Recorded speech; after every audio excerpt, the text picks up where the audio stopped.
Hi, ಇವತ್ತಿನ ವಿಡಿಯೋದಲ್ಲಿ ರುಚಿಯಾದಂತಹ chicken green masala ಹೇಗೆ ಮಾಡ್ಬೋದಂತ ಈ ವಿಡಿಯೋದಲ್ಲಿ ನೋಡೋಣ. ವಿಡಿಯೋವನ್ನು ಸ್ಕಿಪ್ ಮಾಡದೆ ಕೊನೆಯವರೆಗೂ ನೋಡಿ. ಹಾಗೆ ಇಷ್ಟ ಆದರೆ ಚಾನಲನ್ನು ಸಬ್ಸ್ಕ್ರೈಬ್ ಮಾಡೋದನ್ನು ಮರಿಬೇಡಿ. ಮೊದಲಿಗೆ ನಾನು 3 ಕಾಯಿ ಮೆಣಸನ್ನು ತೊಗೊಂಡಿದ್ದೇನೆ. ಹಾಗೆ ಸಣ್ಣ ತುಂಡು ಶುಂಠಿ, 1 ಈರುಳ್ಳಿಯನ್ನು ತೊಗೊಂಡಿದ್ದೇನೆ, 2 ಬೆಳ್ಳುಳ್ಳಿಯನ್ನು ತೊಗೊಂಡಿದ್ದೇನೆ. ಹಾಗೆ ಸ್ವಲ್ಪ ಕೊತ್ತಂಬರಿ ಸೊಪ್ಪು, ಸ್ವಲ್ಪ ಪುದೀನ ಸೊಪ್ಪನ್ನು ಕೂಡ ತೊಗೊಂಡಿದ್ದೇನೆ. ಕಾಯಿ ಮೆಣಸು ಖಾರಕ್ಕೆ ನಿಮಗೆ ಜಾಸ್ತಿ ಬೇಕಾದರೆ ಜಾಸ್ತಿ ಕೂಡ ಹಾಕ್ಕೊಳ್ಬೋದು. ಹಾಗೆ 2 ಸ್ಪೂನಷ್ಟು ಕೊತ್ತಂಬರಿ ಕಾಳು, ಸ್ವಲ್ಪ ಗರಂ ಮಸಾಲ, 1 ತುಂಡು ಚಕ್ಕೆ, 1 ಲವಂಗ, ಸ್ವಲ್ಪ ಮೆಂತ್ಯೆ, 1 ಸ್ಪೂನಷ್ಟು ಕಾಳು ಮೆಣಸು, 1 ಸ್ಪೂನಷ್ಟು ಜೀರಾ, ಸಣ್ಣ ತುಂಡ ಹುಳಿಯನ್ನು ತೊಗೊಂಡಿದ್ದೇನೆ. ಮೊದಲು ಒಂದು ಪ್ಯಾನಿಗೆ ಸ್ವಲ್ಪ ಆಯಿಲನ್ನು ಹಾಕ್ಕೊಳ್ಳಿ.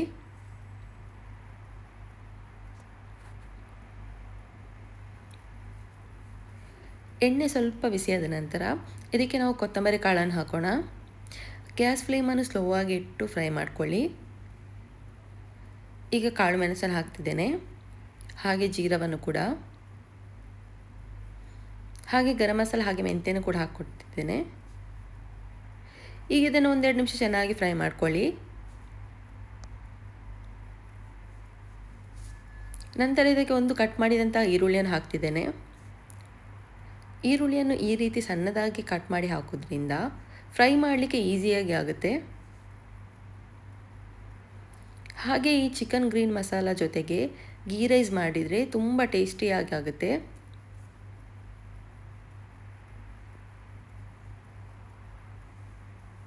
ಈಗ ಇದಕ್ಕೆ ಶುಂಠಿಯನ್ನು ಕೂಡ ಹಾಕ್ತಿದ್ದೇನೆ, ಹಾಗೆ ಬೆಳ್ಳುಳ್ಳಿಯನ್ನು ಕೂಡ ಹಾಕ್ತಿದ್ದೇನೆ, ಹಾಗೆ ಕಾಯಿ ಮೆಣಸನ್ನು ಕೂಡ ಹಾಕ್ತಿದ್ದೇನೆ. ಈಗ ಇದನ್ನು 1-2 ನಿಮಿಷ ಫ್ರೈ ಮಾಡ್ಕೊಳ್ಳಿ.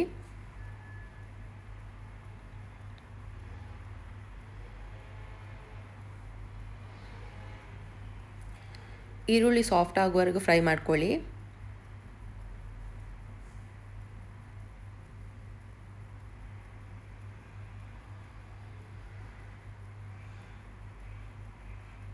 ನೀವು ಬೇಕಾದರೆ ಸಪ್ರೇಟಾಗಿ ಕೂಡ ಫ್ರೈ ಮಾಡ್ಕೊಳ್ಬೋದು. ಕೊತ್ತಂಬರಿ ಕಾಳನ್ನು ಸಪ್ರೇಟಾಗಿ ಫ್ರೈ ಮಾಡ್ಕೊಳ್ಬೋದು. ನಾನು ಒಟ್ಟಿಗೆ ಫ್ರೈ ಮಾಡ್ತಿದ್ದೇನೆ.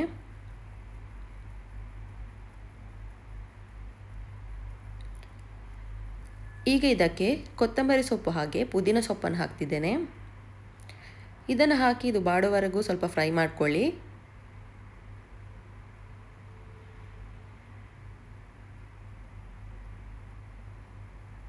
ತುಂಬ ಫ್ರೈ ಮಾಡಬೇಕಂತಿಲ್ಲ, ಸ್ವಲ್ಪ ಬಾಡೋವರೆಗೆ ಫ್ರೈ ಮಾಡಿದರೆ ಸಾಕು.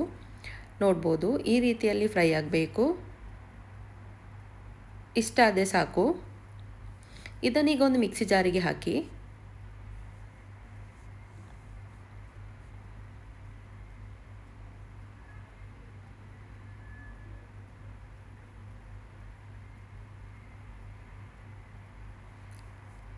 ಈ ರೀತಿಯಾಗಿ ಸೊಪ್ಪನ್ನು ಫ್ರೈ ಮಾಡೋದ್ರಿಂದ ಟೇಸ್ಟ್ ಚೆನ್ನಾಗಿ ಬರುತ್ತೆ.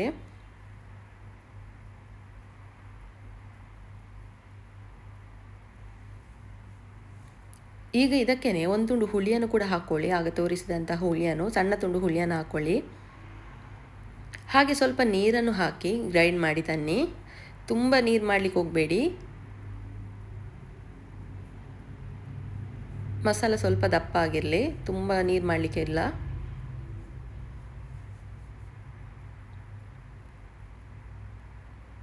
ಈಗ ಒಂದು ಪಾತ್ರೆಗೆ ಸ್ವಲ್ಪ ಆಯಿಲನ್ನು ಹಾಕಿ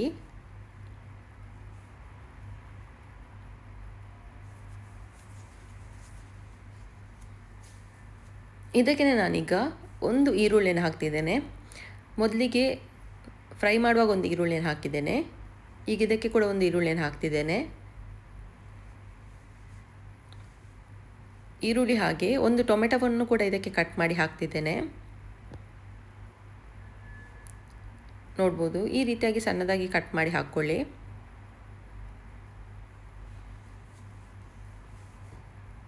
ಇದನ್ನೀಗ ಚೆನ್ನಾಗಿ ಫ್ರೈ ಮಾಡ್ಕೊಳ್ಳಿ.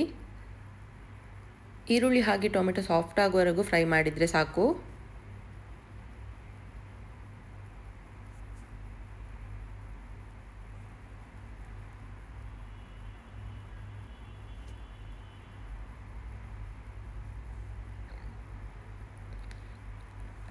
ಈಗ ಫ್ರೈ ಆಗಿದೆ. ಇದಕ್ಕೆ ನಾನು ಚಿಕನನ್ನು ಹಾಕ್ತಿದ್ದೇನೆ. ನಾನಿಲ್ಲಿ ಅರ್ಧ kg ಚಿಕನನ್ನು ತೊಗೊಂಡಿದ್ದೇನೆ.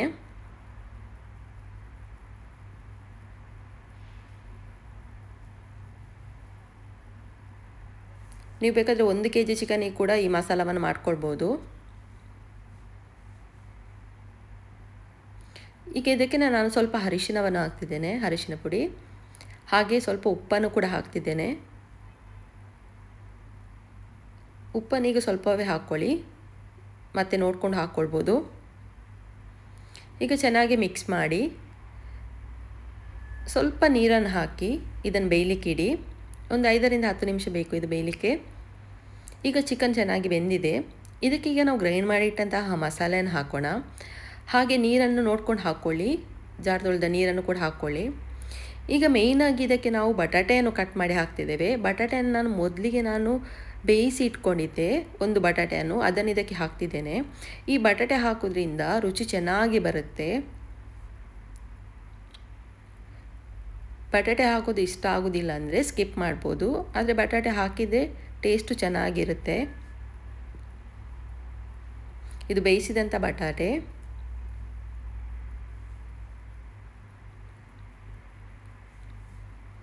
ಬಟಾಟೆಯನ್ನು ಹಾಕಿ ಚೆನ್ನಾಗಿ ಮಿಕ್ಸ್ ಮಾಡಿ. ಹಾಗೆ ಉಪ್ಪು ಕೂಡ ಸರಿ ಇದೆಯಾ ಅಂತ ಒಮ್ಮೆ ನೋಡ್ಕೊಳ್ಳಿ. ಮೊದಲಿಗೆ ನಾವು ಬೇಯುವಾಗ ಉಪ್ಪನ್ನು ಹಾಕಿದ್ವಿ, ಈಗ ಮಸಾಲ ಹಾಕಿದ ಮೇಲೆ ಉಪ್ಪು ಕಮ್ಮಿ ಆಗುತ್ತಲ್ಲ, ಹಾಗಾಗಿ ಒಮ್ಮೆ ನೋಡ್ಕೊಳ್ಳಿ.